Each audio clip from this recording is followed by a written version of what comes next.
Thank you for that introduction, Dawn. And yeah, I'm pleased to see you all here. I got to meet some of you last time at that sort of extended conversation. Um, so this morning or today, we'll be looking at a few of the projects I'm involved in, and it'd be good to see where that takes us in terms of our conversation. So just to give you some context, this is where I'm from. This is in the very north of New Zealand. The region is Tai Tokerau that goes right down to Auckland, which is near the bottom of the screen. Auckland's the largest city, um, but we're also in the northern region, a region that cuts across the Kaipara Harbour. Now, which is the second largest harbour in the world after San Francisco. So it's a relatively small piece of land, but there's a lot of water. And our main crops of New Zealand the main export is dairy. Um, so we have a lot of dairy, sheep and beef here, but we also have avocados and vegetable production. The emerging crops are bananas, pineapples, and even coffee. So yeah, we're with a bit of luck, we'll be able to consume our own coffee. I imagine it'll be very expensive though. There's, so there's about 200,000 people living in this region. So look, first project I would like to share is our Kai sovereignty. Kai is Māori for food, and we started this last year. And what's emerged has been sort of 12 work streams. And we sort of push on them as resources and contacts enable. I'll talk a little more about some of these. There was a quite an extensive report that was compiled during 2025, and that was then sort of distilled down to a 16-page report, and then that was distilled down to this one-page strategy. So what we're endeavoring to do now is to talk to as many people as we can to sort of validate the strategy with as many people as we can. I know there's a lot of words on the screen there, but if you look at the this row here, if I can, there's basically three key components. One is health, the second is regeneration, and the third is accessibility, or local, being local. And that's the challenge before us because here the supermarkets dominate the food system. If you look right down to the bottom, it's the whole system is grounded in the treaty. That's the Treaty of Waitangi, which was signed between the Crown and Māori in 1840, which was, we regard, the founding document of our nation. But it's hasn't been honoured over those 140 years that well. Yeah. Yeah, so this is a book I wrote back in 2022, I think. Um, I was very much aware that the natural world or Earth systems are a big part of the climate solution, and they seem to be underappreciated. So I was using a small infrared lens on my cell phone, taking these photos, and the image on top is a small park in my street, and the image at the bottom is a thermal image of it, and you can see that the um the the sward at the bottom left of the picture and the bush in the top right are approximately the same temperature, but the herbicide strip down the middle is much, much hotter. And if you look at the numbers on the side, um, the the bush in the sward is 29 degrees Celsius, but the bare patch is up to like 53 degrees Celsius. So there's a massive difference, massive temperature difference there. What's interesting for me about this is that the sward is as cool, relatively as cool as the bush. I've got a few more images, so just highlight in different ways. This is a meridian planting on a road. On the right hand side there, you've got a prosmus, a ground cover plant, and in front of it you've got a bark mulch. On the left hand side, you've got the thermal image, and you can see there the difference in the temperatures. 32 degrees for the plant material and 61 degrees for the mulch. So that's nearly a 30 degree difference. What's interesting about that is that even a mulch, in this case, like a wood chip mulch, um, is very, very hot. So living mulches are far, far, far, far superior from a cooling perspective. These are rows of sweet potato, kumara we call them here, and you can see that the plants themselves are down at around 25 degrees. That's the minimum temperature of the plants, and these are just young plants at the early stage of their development. But it's 45 degrees in the warmest places between the rows, so where the bare soil is. So again, there's a 20-degree difference. So typically, we found that there was a 20-degree difference. This was one of the first images I took. This is on the left. You've got spinifex, which is a native plant that grows in the dunes. So that's in a sand dune. And you can see there that the temperature was 71 degrees. So it's not uncommon. We have a fairly moderate climate here, but for temperatures to get to that high in a sheltered environment. So if you've been on a beach where you've had to run across the sand because it's so hot, or to run from a little clump of one clump of vegetation to another, you've experienced that 65, 70 degree heat. You may find the same thing on your if I walk on the deck around the house here, it gets to a similar temperature. So those are the places where you just can't comfortably stand or walk. And that, I mean, when we've lost half of the vegetation on the planet, we can see. Well, this is one of the reasons, of course, it's heating.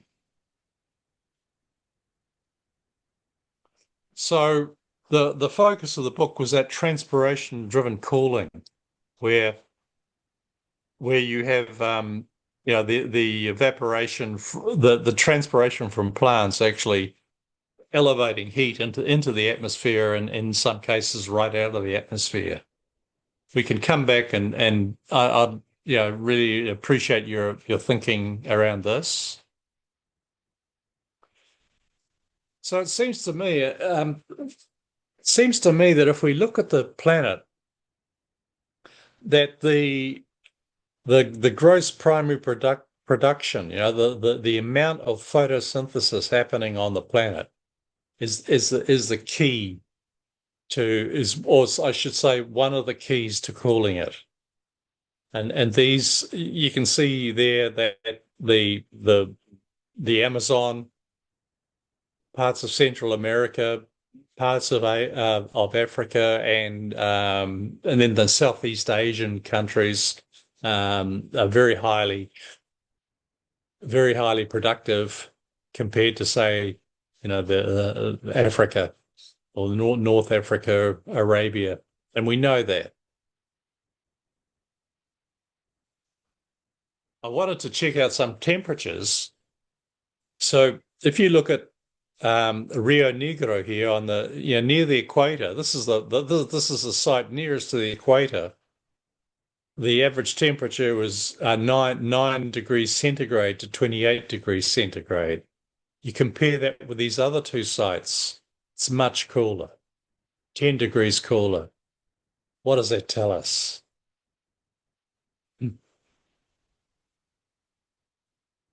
And many of you will have been following these developments, the likes of Andrew Millison, his video channel, teaching us that you know capturing water, slowing water down, rehydrating aquifers is the way forward to to heal the deserts, heal the climate, heal the deserts. So the book I've just finished writing was this spiritual solutions for healing the climate, and I just got the clearance from the National Spiritual Assembly of New Zealand the other day. They've gone through and checked all of the quotes. I'll just move this. Yeah. So here's the quote here. You read it yourself if you like.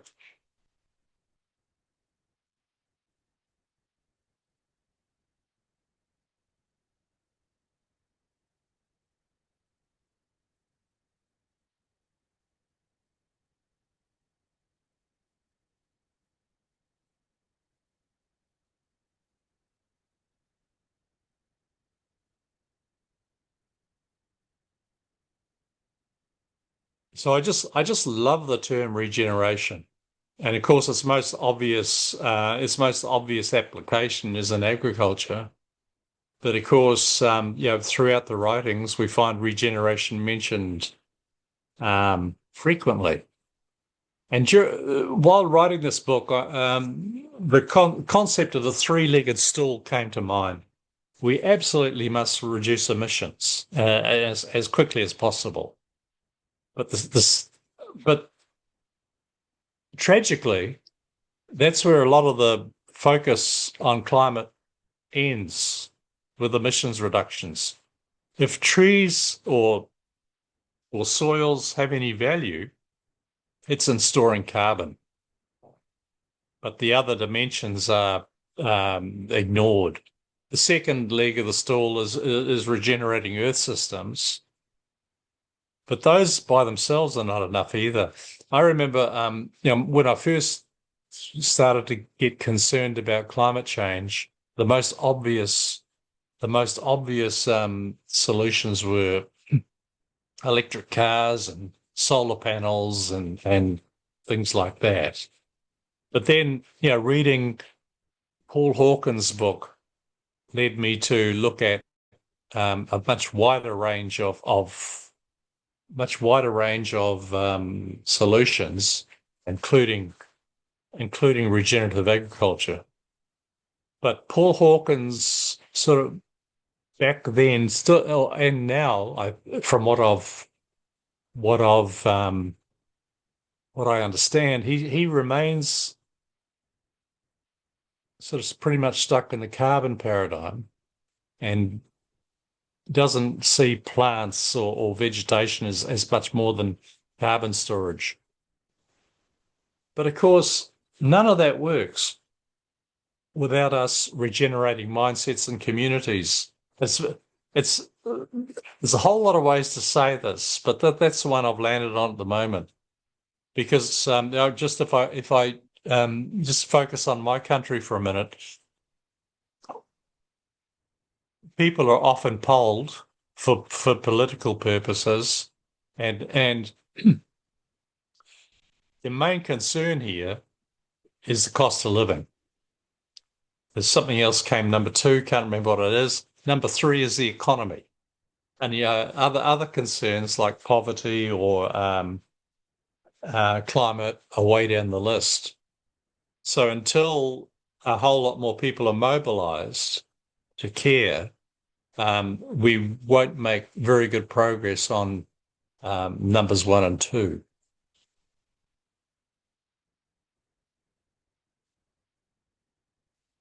And as I was sort of working on climate solutions, this was always in the back of my mind. Well, not always in the back of my mind, but the well-being of mankind, its peace and security are unattainable unless and until its unity is firmly established. This unity can never be achieved so long as the counsels which the pen of the Most High hath revealed are suffered to pass unheeded. So, in writing this book, because writing a book's an interesting process. You focus your mind on a particular topic, and you explore it in more depth than before. You circle around to ideas you've been exposed to earlier. So if we look at like the arc of civilizational development, we have this great heritage of these manifestations of God.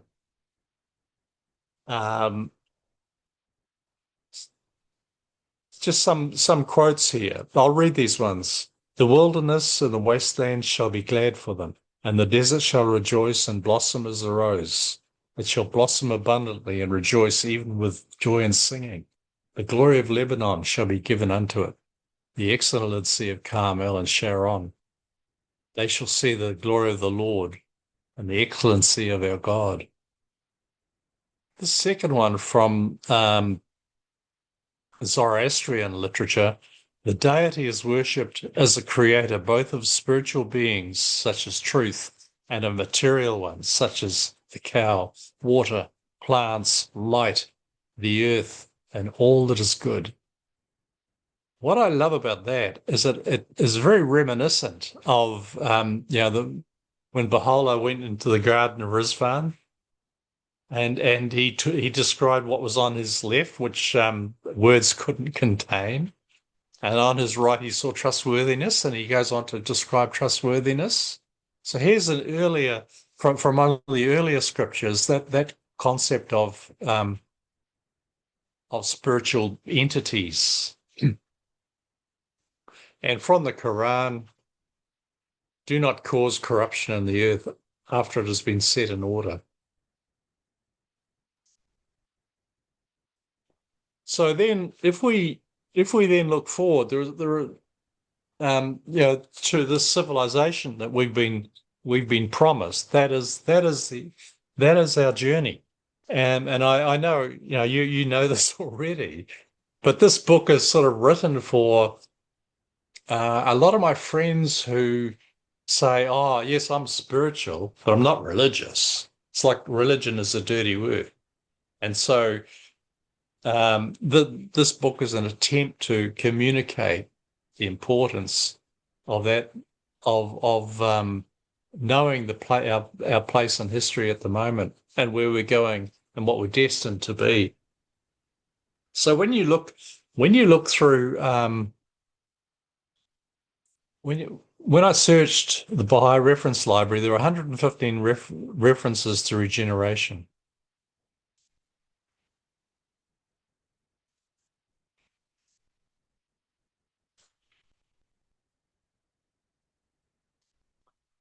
And to put things in context too, this was a little bit of a challenge I had.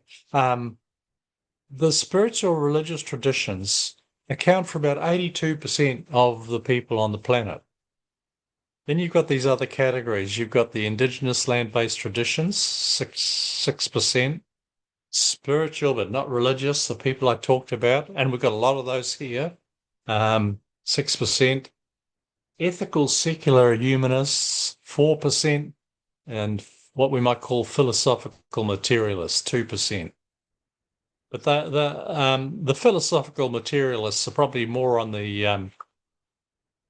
um, they could be sort of fundamentalist atheists would be another way to mention that. But they have an out they have an influence sort of beyond their numbers, I feel. But I also, in writing this, like I'm quite engaged in Māori communities here. My wife is Māori. We live in a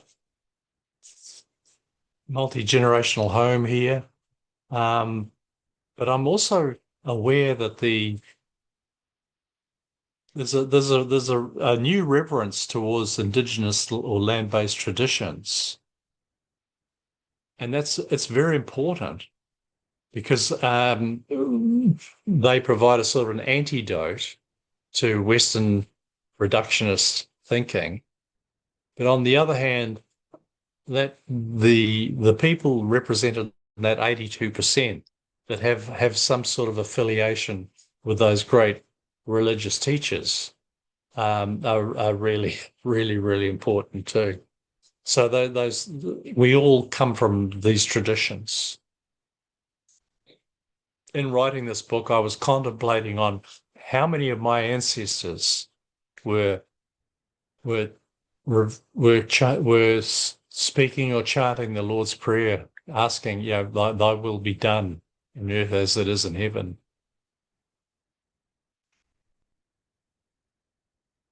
Another thing I looked at was the global economy, and these are just very, very rough numbers.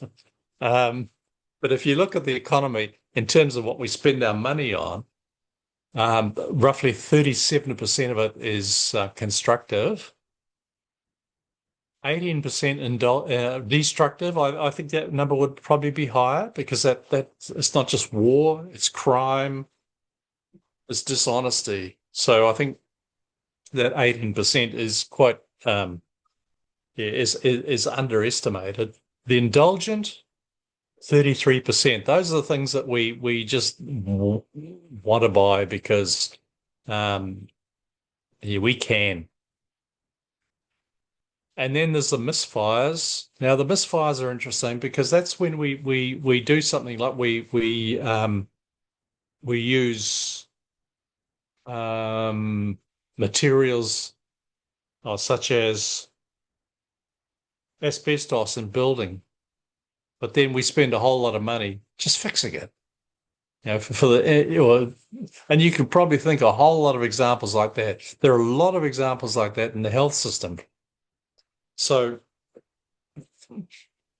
the good news there is that roughly two thirds of the money that we spend is spent needlessly. I think just last week the president of Mexico came out and made this point too about spending some of the money we spend on war on other purposes. So there's plenty of money. Another element, and I think this is relevant to what you were talking about before, Dawn, around peace. Climate Action Tai Tokerau we've set up a hub for the inner development goals, and these goals were developed in Europe a few years ago. You'll all be aware of the Sustainable Development Goals, and they've been widely adopted by governments, by corporations, by non-governmental organizations, and they are pretty much embedded in our thinking. But we aren't going to achieve them by 2030. So the people that set up the inner development goals said, well, to make those external goals happen, we have to do the inner work. And when you look at so what they've done here, they did a lot of research and they came up with these 5 dimensions: being, thinking, relating, collaborating, acting. And then there's 20 under them they developed 25 skills. And a lot of those skills are sort of the qualities of character. in Abdul Bahar's terms.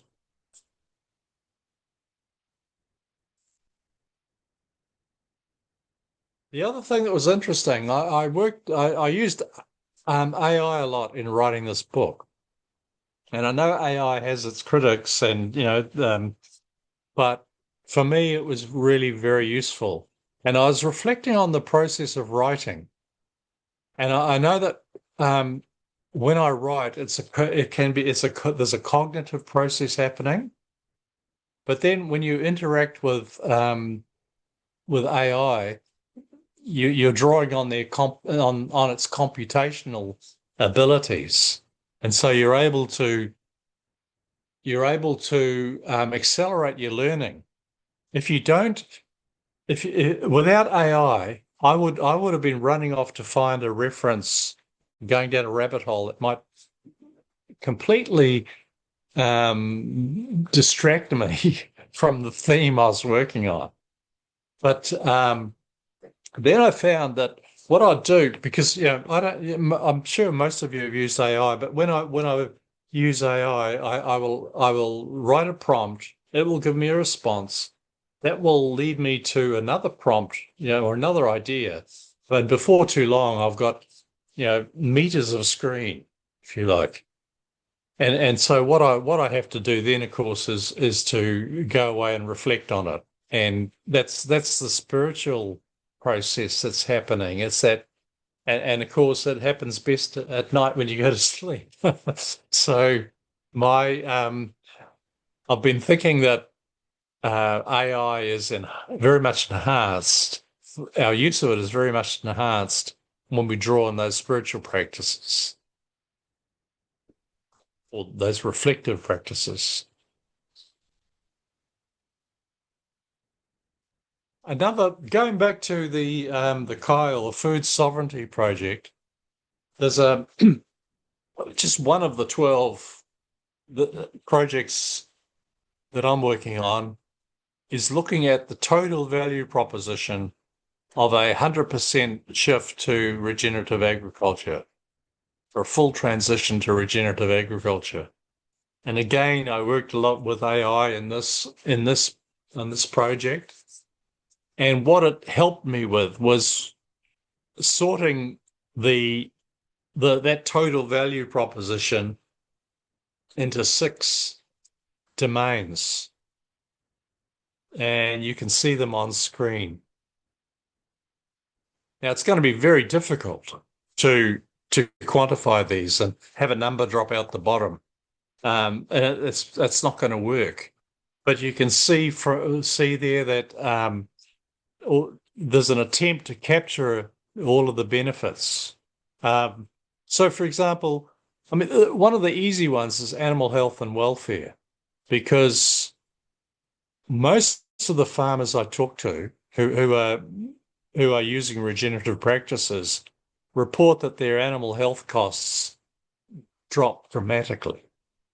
So, they might say something like, "Oh, I used the antibiotic once last year," or "I no longer get grass staggers," or something like that. Or bloat's another one. Bloat in the past here has been commonly associated with cows eating clover, but when farmers have used a lot of synthetic nitrogen, clover just doesn't, or seems to really disappear in the pastures. And now it's coming back with diverse pasture. The bloat isn't coming back.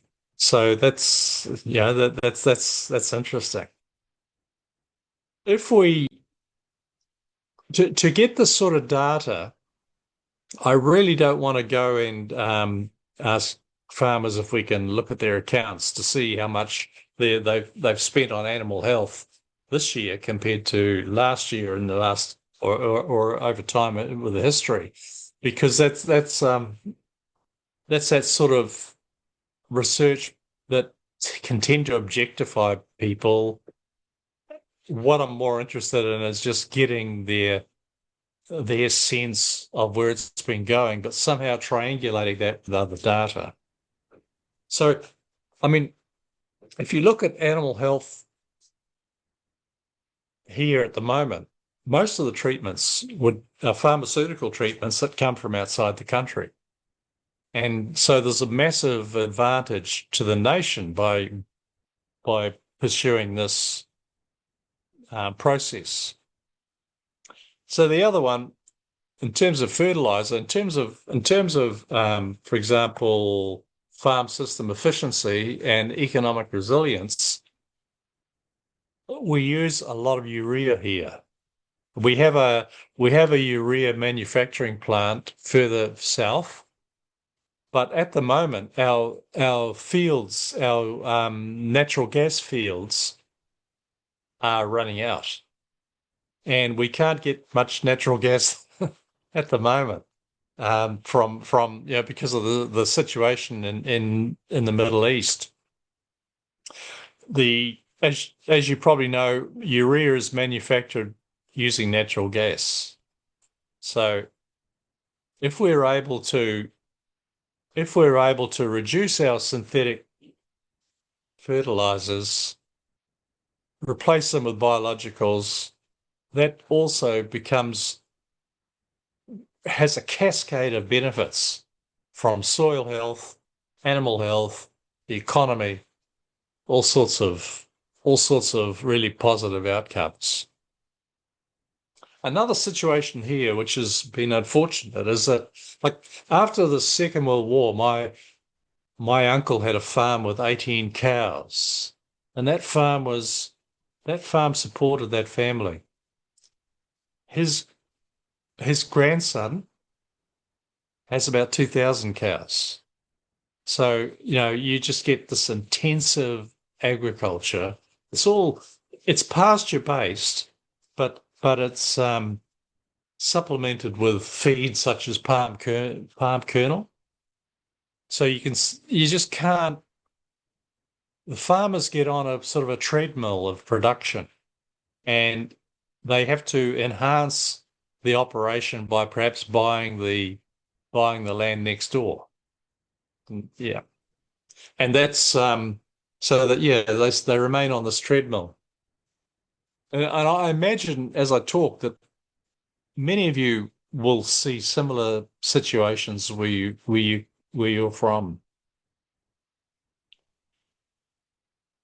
So yeah, just an example here. This is the animal health cluster.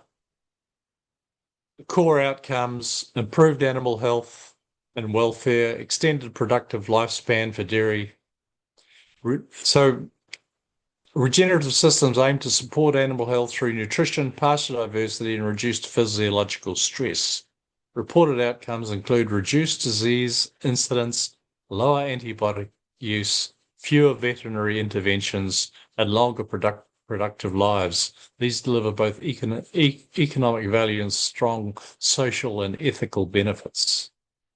And of course, the animal health flows through to human health. But we aren't measuring that effectively yet. For this project, I'm developing a set of partners, including an organization called Quorum Sense, which is the name for a bunch of regenerative farmers, and they've named their organization after the way that the microbiome communicates. I'd just also like to draw your attention to this event, which is happening. It's based in Washington State. It's coming soon.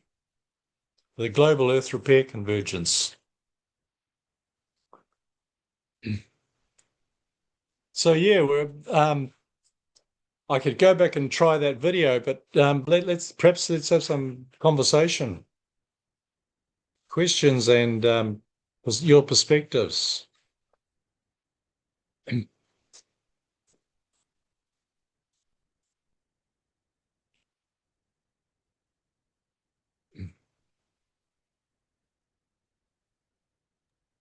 Any questions? Anyone?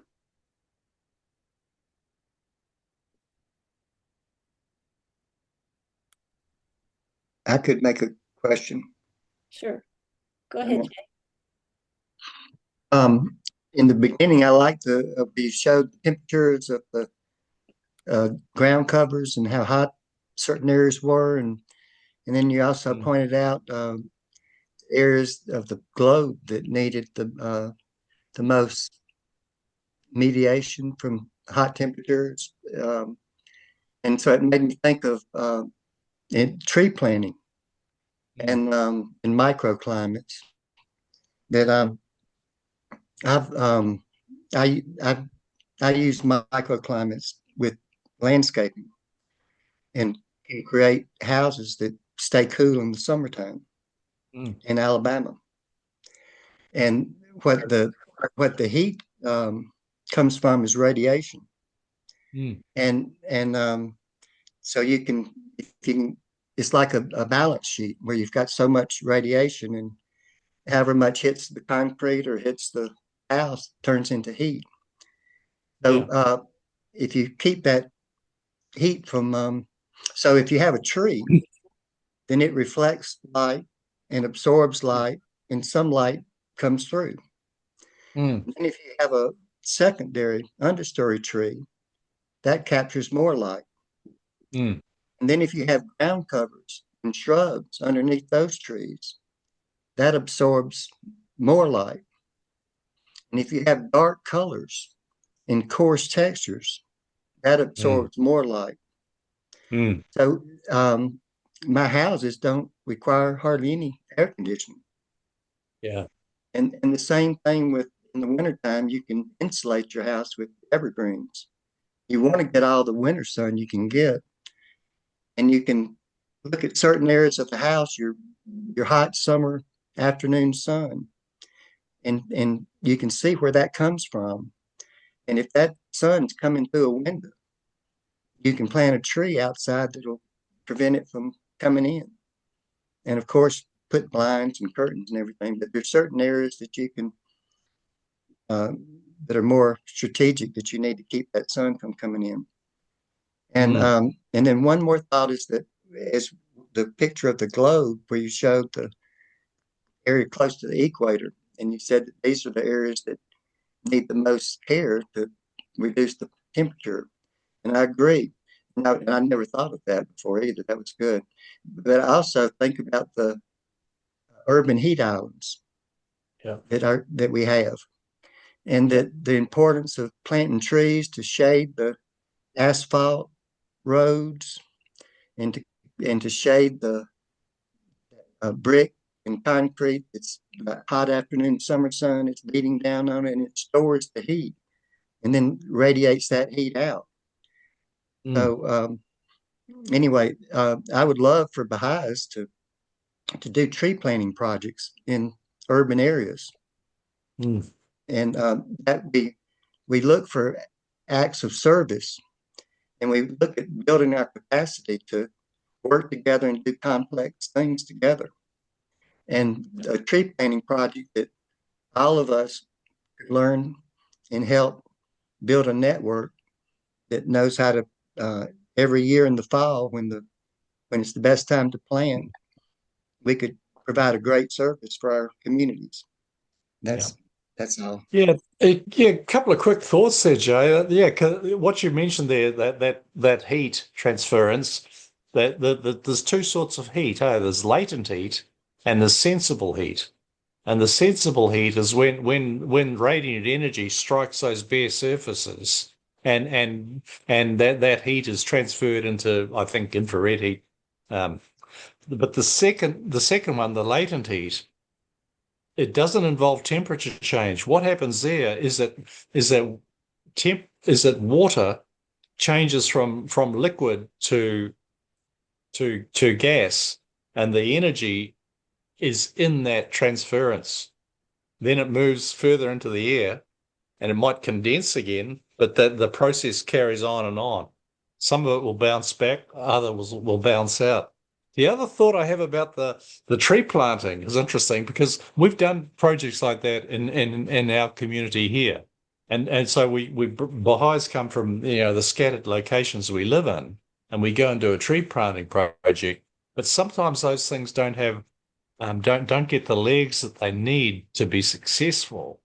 And what I want to do is to do that in my street or in my so I'm part of in the community I'm in. It's part of that great opportunity for that community building process. Yeah. Right. So the part about it being successful, that's part of building our capacity, so that we're not just planting the trees, we're watering the trees too. Yeah. And getting them to survive for a year or two. Really, the first year is the main one. And another thought was what you talked about, transpiration. And that also works. There's some plants that transpire more than others. And I've got a sedum, which grows over some concrete, that when I open my door in the morning, I get it's like an air conditioner of cold air coming from that transpiring sedum. But anyway, I just want to go with you on saying that the microclimates and we can change microclimates. Yeah. Thank you. Arthur, you had your hand up. Well, in my visit to New Zealand, I felt very much at home because I was raised on the Monterey Peninsula in California, and New Zealand was planted in Pinus radiata everywhere. Yeah. So it's an introduced species.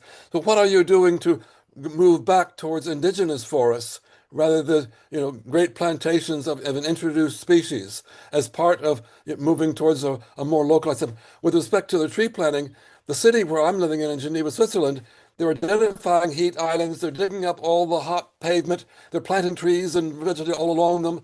We even had a project to create microforests in some abandoned land alongside an industrial area. All the neighborhoods came out and planted it together. We went back and weeded it, took care of it. All this was sponsored by the city. So the city itself is recognizing these dangers and is moving to try to solve those problems. But with respect to the artificial forests, what are you doing now to solve those? Well, there's good news and bad news. And apparently, the radiata pine from Monterey came over here, but apparently the pahudakawa from here is a weed in Monterey now, in the Monterey Peninsula now. Well, there's some irony there. Now, the bad news is that the whole ETS, carbon accounting thinking has led people to just buy blocks of land and to plant pine trees with the intention of just letting them grow. And you can imagine how that's destructive of both the ecosystem, but also of communities, because it used to be a farm, but now it's a forest, and it breaks those down. But the good news is that there's so many people. See, because New Zealand's most unusual in that we didn't have any before people came here. We didn't have any mammals. The only mammal we had was the bat. So, but when Europeans came here, they brought all sorts of helpful animals like stoats and rabbits and weasels, and our bird life had learned to live on the ground. Because there wasn't any threat. But so now that our bird life has been decimated over the years by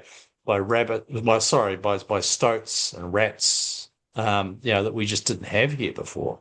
So there are a lot of land care groups all over the country, and to be a conservationist in New Zealand is to be a killer. You just have to go out and kill these things. Possums from Australia. Particularly obnoxious. They eat tons and tons of vegetation every night.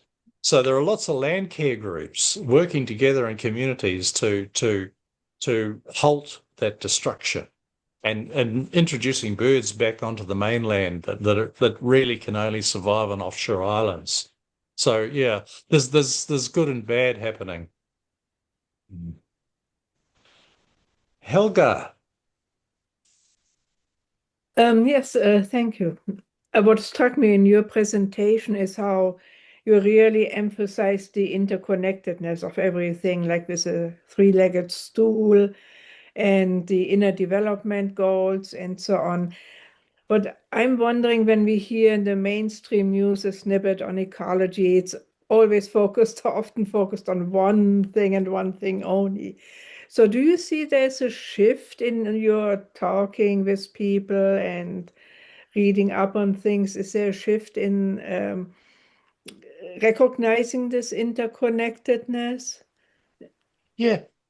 One thing that I've got myself into trouble. I've been accused of being anti-science when I say that it's not just about emissions. So some people, because I'm up against the really the paradigm, what you call the carbon paradigm, I can get into trouble. On the other hand, when I talk to people and say, well, it's really a lot about the Earth systems, a lot of people just agree. So somehow they know it. But the dominant sort of paradigm just rolls over the top of everything. I find that hard to understand. But, going back to that three-legged stool model, the big work is to have conversations with people and to shift the thinking. You wonder, don't you? This latest issue in the Middle East is, in somebody's words, making EVs great again. It's reinvigorating the sense that we have to get off oil, but others will want to just drill more. So it's a really tough one, but it's something that we must persist with because this is epochal civilizational change.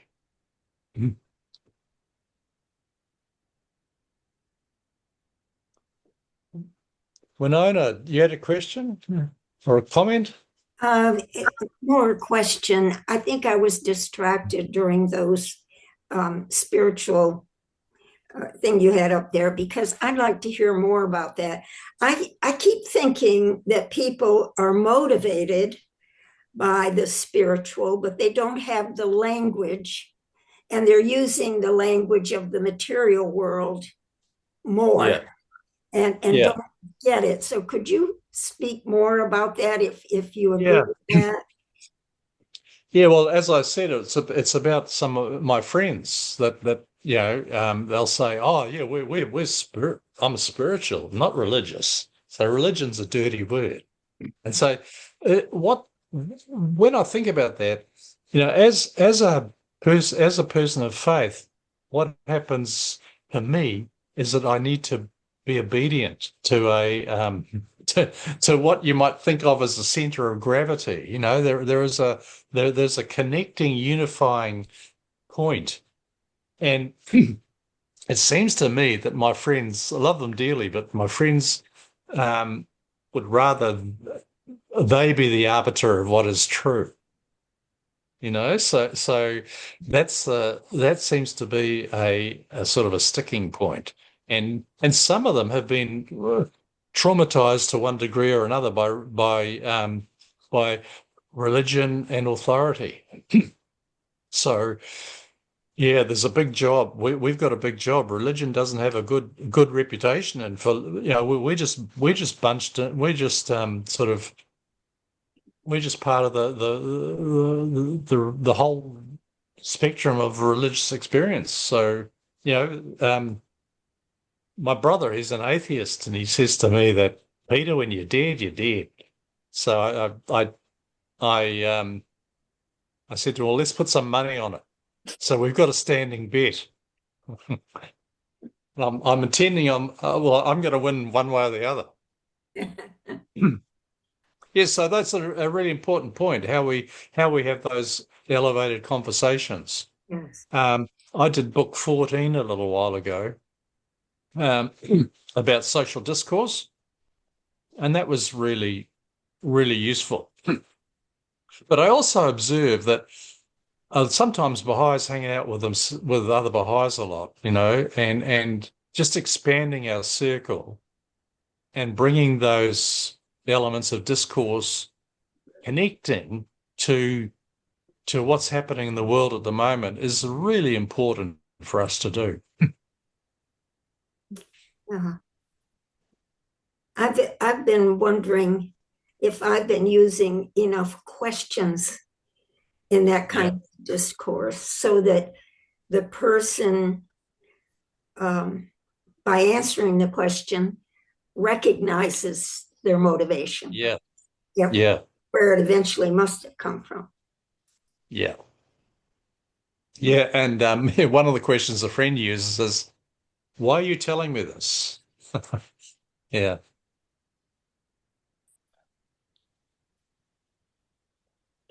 So there's a question in the chat from Janet. Says, love this presentation. I want to buy the book. Well, I'm just in the process of getting it printed here, and I'm putting it on Amazon soon, probably this week. Oh, so will it be an ebook format also, or? Yeah, it'd be ebook. Yeah. Okay, great. Yeah. Great. Thank you.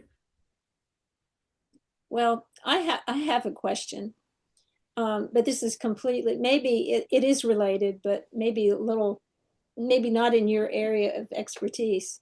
But we've been studying small farms and the whole kind of small farm movement, and this question of whether small farms can feed the world. Right. So this idea of this question of, well, we must have industrial agriculture, and then the harm that industrial agriculture does to the environment. Is it possible? So in our reading group, we've been reading this book called A Small Farm Future. And but one of the things that in the United States that's a big influence as to how we farm has to do with farm subsidies.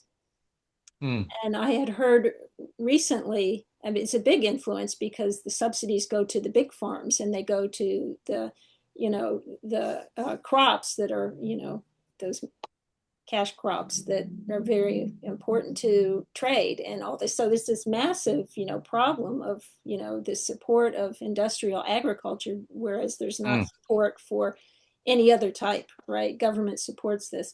But I had seen I watch a lot of YouTubes about, agricultural topics, and recently heard one where this a woman was talking about how in New Zealand they eliminated farm subsidies. Do you know anything about that, or can you, Yeah, that was back in the days, at the dawn of neoliberalism. Right. We had, for you it was Ronald Reagan. In England it was Margaret Thatcher. It was actually the Labour government here, and the Labour government is the left on the left here.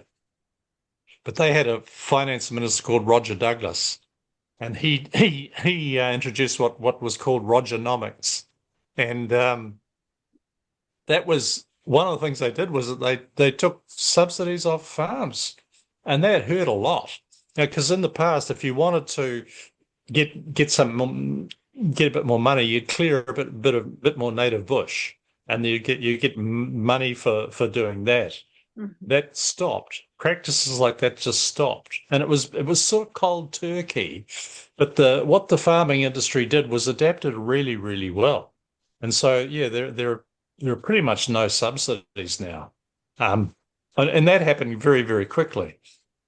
So, but then you've got this we're embedded in this global food system, this industrial food system, and we produce enough food we're a country of 5 million. We produce enough food to feed 40 million, but we import pork from Spain or other parts of Europe. And what's also happening is that some of the canneries are closing down, so we may be importing things like peaches. So it's going in the wrong direction that way. Now, and that's our big challenge around this Kai Sovereignty project, to have more local food. But we can grow all sorts here. We have a very benign climate. I didn't have to irrigate much at all this summer in my garden, so we're very fortunate. And we can grow pretty much, well, even pineapples now, for example. So we can feed ourselves. So we're okay, but we don't have a massive population. Where you've got big populations, I'm sure there are options there too. Just one small example. There is you have a parks department, and they're sort of responsible for looking after the parks, and of course their focus is on amenity plantings versus food plantings, and there's this real dichotomy between growing food and growing landscapes. But those integrating those landscapes is a thing that we just haven't done well enough. So I mean, what's more ornamental than an orange tree?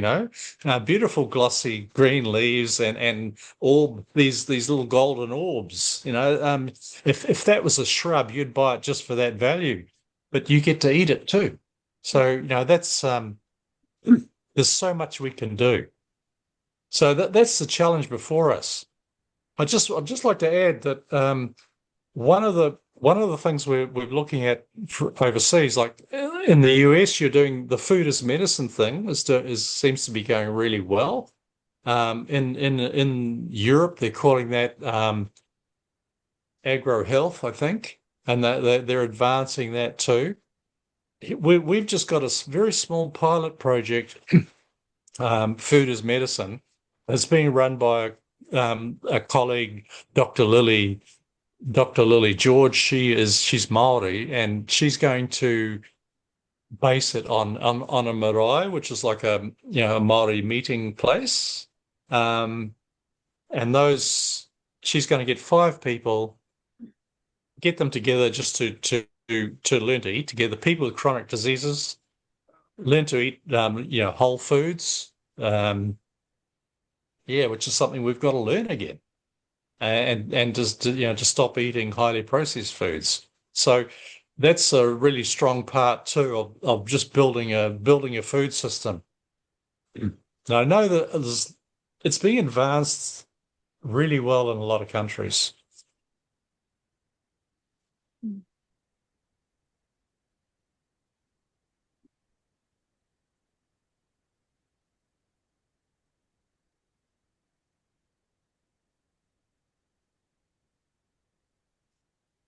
If anyone's got any perspectives on that, the need to articulate the need to regenerate earth systems as a primary means of healing the climate, I'd love to hear. But Winona, you have a comment or a question? Well, I wanted to just thank you for something that I learned with your imagery, infrared. We are in our state and in many places in the United States in the second year of pretty severe drought, and the heat is going to be even worse. I was just on the North Carolina State webinar with the climate people, but I hadn't thought about our deck where I like to sit out, and it gets very hot. And so you have informed me that why don't I just fill it with lots of plants? Of course, they do take water, and so I'll have to figure out how to use the least water. But I do thank you for that one and for everything else that you've offered here. Thank you. Thank you. Yeah, on the northern side of our house, and in the southern hemisphere, of course, the northern side is the hot side. A wisteria started to grow up onto the balcony, or and that wisteria grows up, to where the handrail is, and then it grows up beyond that about another meter. And so in the summer we have this perfect shady spot created on the northern side of the house, created by the wisteria, and of course it loses its leaves in the winter, and it's the sun. But my son has one of those right here. Wisteria can be so invasive in this climate. But thank Yeah, you yeah. for that. That will be a great idea. Thank you. That's all right. Yeah, Jay. Yeah, I was going to say what Winnie said. The wisteria will tear your deck apart. Sorry? The wisteria will grow and tear your deck apart. Yeah, yeah, yeah. I will control it where I need to. Yeah. Yeah. And Well, my son does very well because he has an over thing, and yeah, it hasn't. And I like it when it's in the winter with all the twisty. Yeah, it can grow on iron, but not on wood. It will tear the wood apart. And also, many of you might think about a tree that provides shade. Yeah. Not a big tree, but like a dwarf Japanese maple or something like that. Yeah. Yeah, I understand though that there's actually a native wisteria. There are two different kinds. So there's one that's an invasive one, and then there's a native one that it doesn't grow quite as, it's not as aggressive. So these are things to look at, Yeah. Yeah. Yeah, I mean, plants on the side of buildings, green buildings, they're fantastic. Mm. Yes, I'm often reminded in my neighborhood, people are constantly removing trees because of storms. They're afraid, you have a big oak tree and it falls on your house or a branch falls. So a lot of people remove their trees. And our next door neighbor, the air conditioning goes just constantly this time of year, and we haven't used air conditioning at all yet. So those trees really, they make a huge difference. Simone.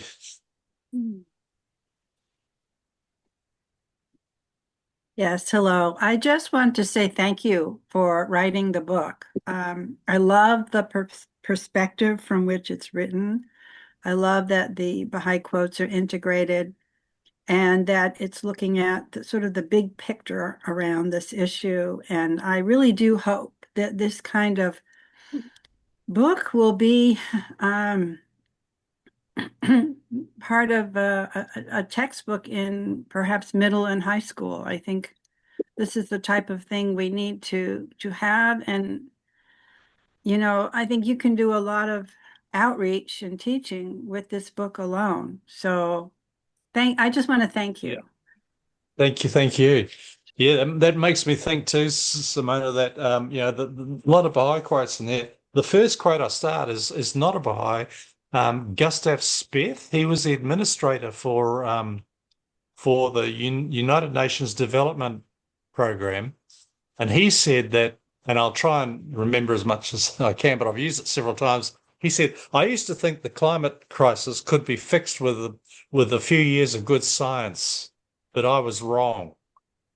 The climate crisis is about greed and a couple of other things like greed. I can't recall, but he then says what we need is a spiritual and a cultural transformation." So that message is really clear, and it's nice to use the messages from those, those other sources. Jay. All right. I think Don it said people were removing trees, big trees, because they're for storms and things. And that's a good idea, but there's smaller trees that provide the shade that won't tear up the roof if they fall on it. So big trees or maple trees or dogwood, there's all number of trees that can provide good shade that won't tear up the house. And then I think somebody might have said about the AC that shading the air conditioner, it runs much more efficient if it's not in the full sun. It needs air circulation, so you don't want to just plant shrubs all around it. But a tree that shades it, it runs more efficiently that way. That'll save you some money. Yeah. Yeah, I'd like to just pivot off that too to mention that lawns have been vilified. but we know that lawns also transpire, in fact, if you've got I understand that if you use plants like Mexican sunflower, comfrey, here there's a few native species that do the same thing. You cut them down hard, and they'll grow back rapidly. I was told by a permaculturalist that plant is getting the message that a storm has come through, and it has a spurt of growth, and somehow they're able to produce a whole lot more carbon and regenerate the soil too. But when you think about how pasture works best when it's sort of grazed optimally. And when it's grazed optimally, it produces more vegetation. So it's in that constant cycle of regeneration. So what I do with one thing everybody can do something. That's the message, The message we've had about climate change is, you need to buy an electric car or whatever, or put solar panels on your roof. But everybody eats food. A lot of people have lawns, and so just don't mow your lawn so often, and set your mower a bit higher, so there are a few more flowers on the lawn, and attracting a bit more biodiversity. So and maybe we just got to also just get over the sort of that need to sort of control nature as much and to make things conform to our will. Let it run wild.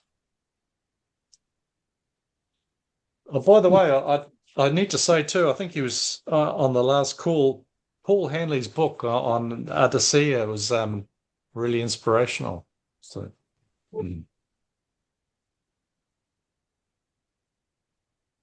Winona. Sorry to come back, but you just mentioned how high to mow your lawn.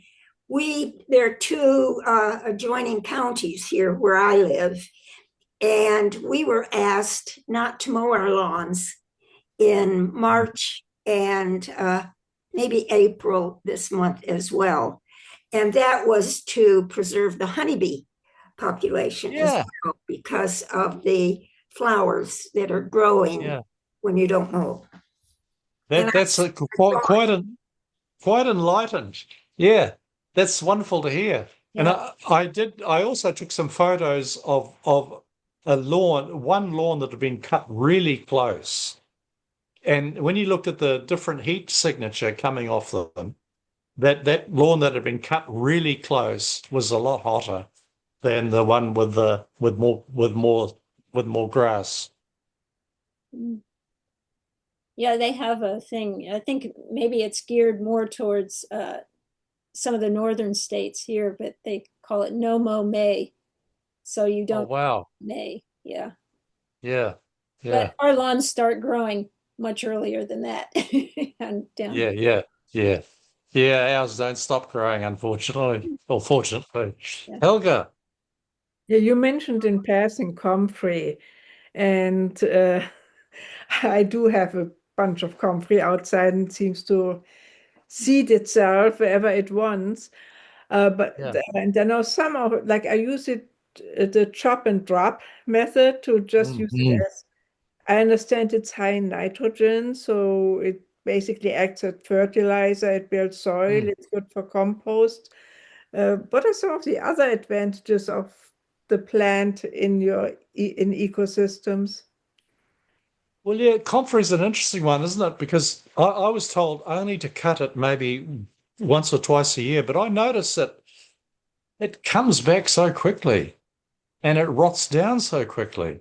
But have you used Mexican sunflower? Mixing with sunflower? That's Mexican sunflower. Yeah, that's a perennial, and it will here anyway. I can cut it back down to knee height, and it will grow. It'll have 3-meter stalks within 3 or 4 months. So it grows really rapidly.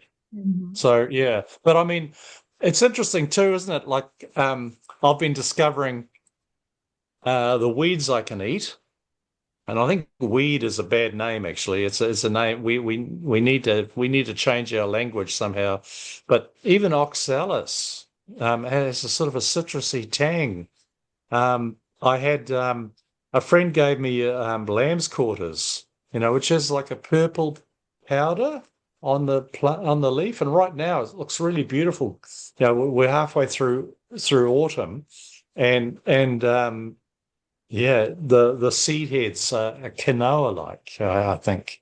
So there's so many. Of course, the other thing too, my studies on diverse pastures.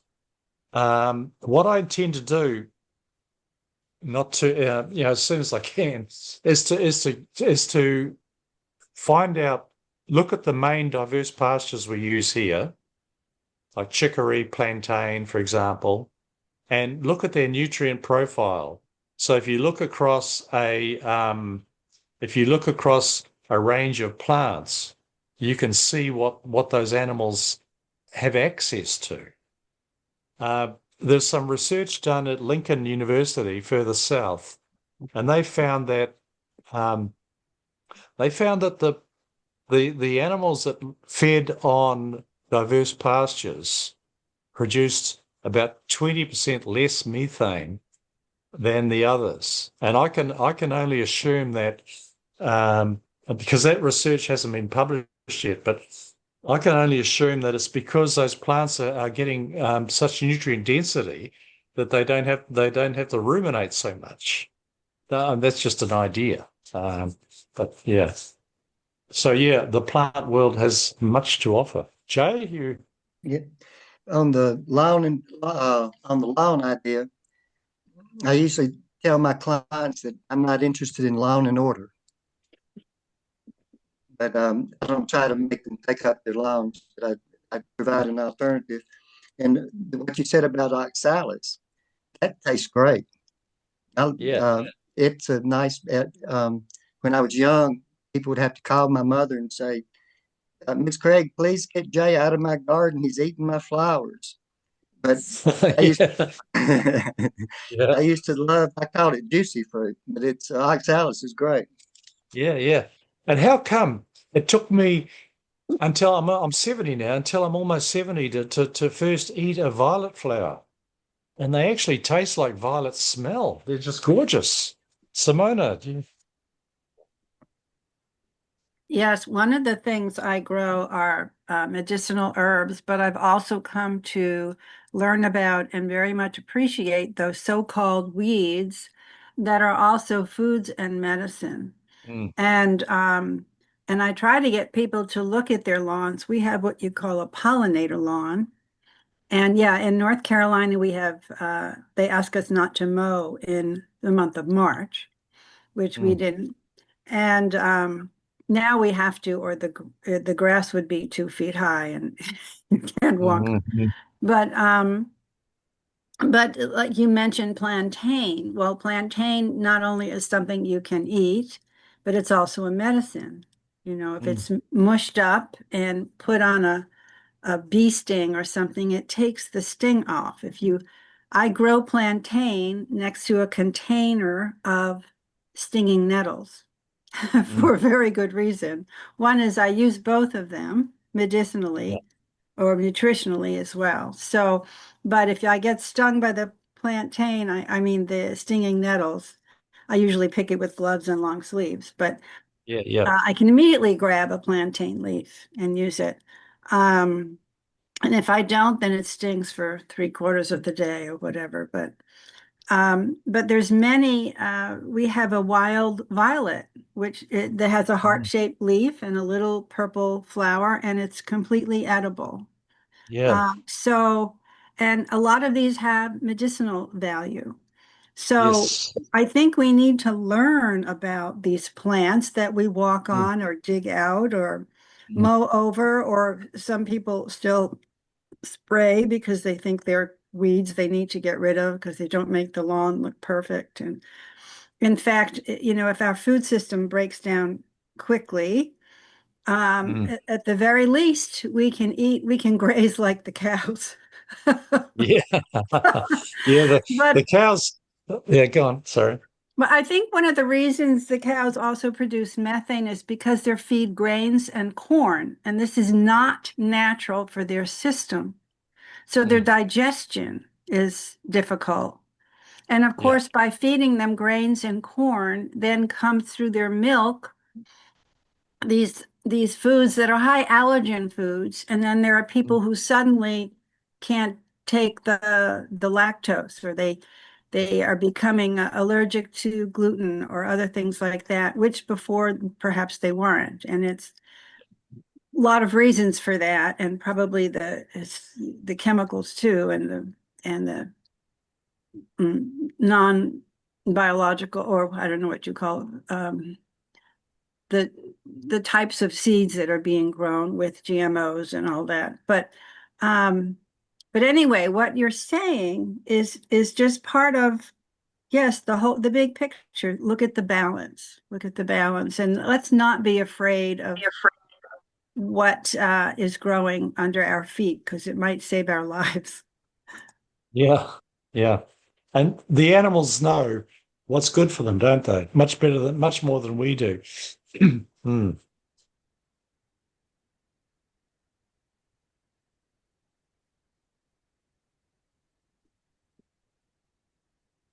Any other thoughts, folks? Any other questions or thoughts before we close?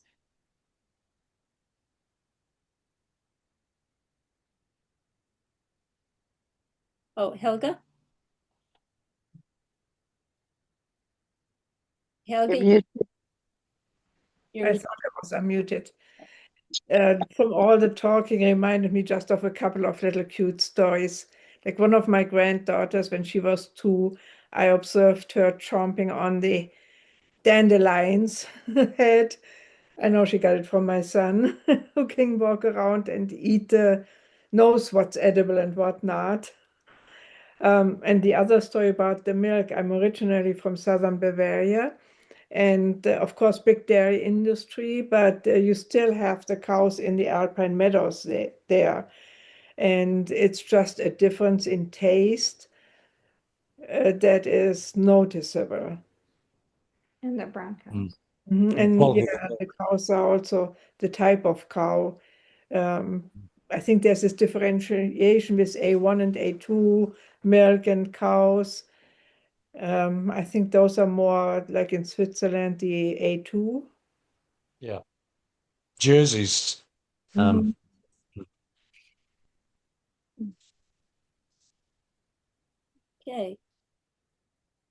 Well, thank you, everyone. And thank you so much, Peter, for being with us today. Really wonderful discussion, wonderful presentation. And maybe we can find that video and I could post that on our, if you could send me the link to that video. I'll send you the link. Yeah, we can post that along with the video of this meeting. Thanks so much, everyone. Yeah, thank you. Thank you. Yeah, bye.